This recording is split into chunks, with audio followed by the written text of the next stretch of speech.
figure out what I'm doing. So for 8 years, I was at the chamber, and I loved every minute of it because really, one thing early on I caught on was it was for the success of others. Working with the chamber was helping businesses succeed, which was helping citizens succeed and helping our community succeed. So I loved that work. Then COVID hit and worked real sure on what direction my part-time position had there. So I decided to transition to a full-time position at Meals on Wheels. Meals on Wheels has been really great for the past year, getting to meet the clients, work with the clients, and just be a part of that. But I was very limited. I was either one-on-one with a few clients a day delivering meals, or I was in an office. And although the mission and the work was great, it just wasn't it. It wasn't the rest of my life it. So 20 years ago, I started hanging out with Michelle. We went to school together, but we didn't hang out in school. But we went away to college, and we happened to be in the same town, not at the same school. And my brother one day got tired of listening to me whine and said, "Call Michelle." I didn't, because I didn't want to bother her. So my brother called Michelle and said, "Call Amanda so she'll stop calling me." So Michelle called, and we went out to dinner, and we started hanging out, I don't know, probably 3 or 4 nights a week after that. We started working together down there and just spent a lot of time together and building a great relationship. And I've appreciated that. So her and I, off and on, we've had the opportunity to be mentored by amazing people. We've had the opportunity to build relationships with great people and help lift them up. But it's always just been when we have the time, because we are always trying to pay bills, right?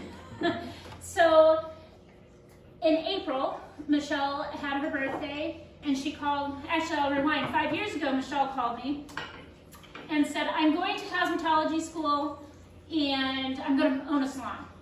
And I was like, awesome. That is a terrible idea. Because I didn't even own a flat iron. She did. So I was like, that's a horrible idea, but okay. So why are we doing this? She's like, "I just think it's a great idea." So as we dug into it a little bit more, what makes it a great idea? You now want to do people's hair and makeup? No, I don't want to do their makeup. I just want to I want to work with the stylists, and I want to encourage them to own their business. And I was like, okay, so you need to go to school to learn to do hair, to talk to the stylist. Okay, I get it. Enjoy cosmetology school. I'll be here.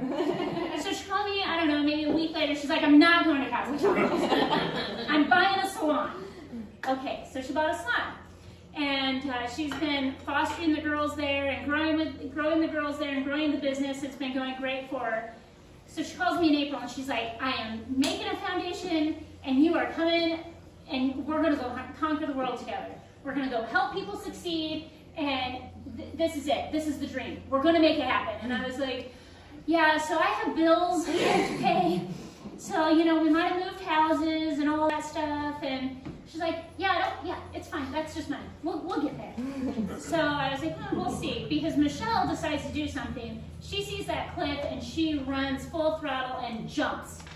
I am sitting there going, "This is a bad idea. This is how people die. You should not do this. Everybody should climb down the cliff. Do not jump."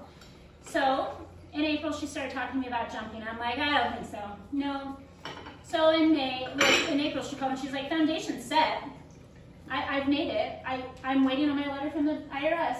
I go, "Okay, well, call me when you get the letter."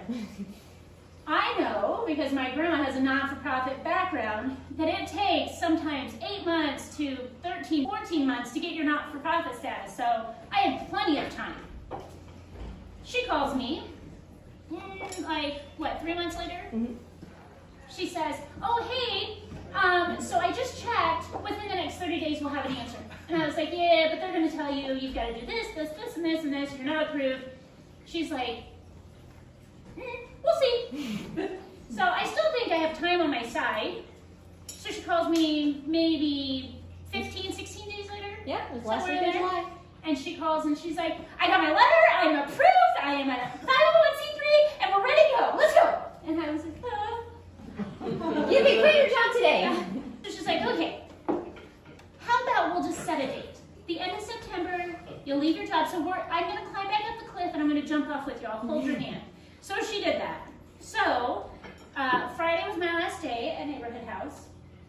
So I am jumping off the cliff with Michelle, and I just told her the other day, every now and then, like, I've hit the water now, and I'm like, yeah, okay, I didn't die.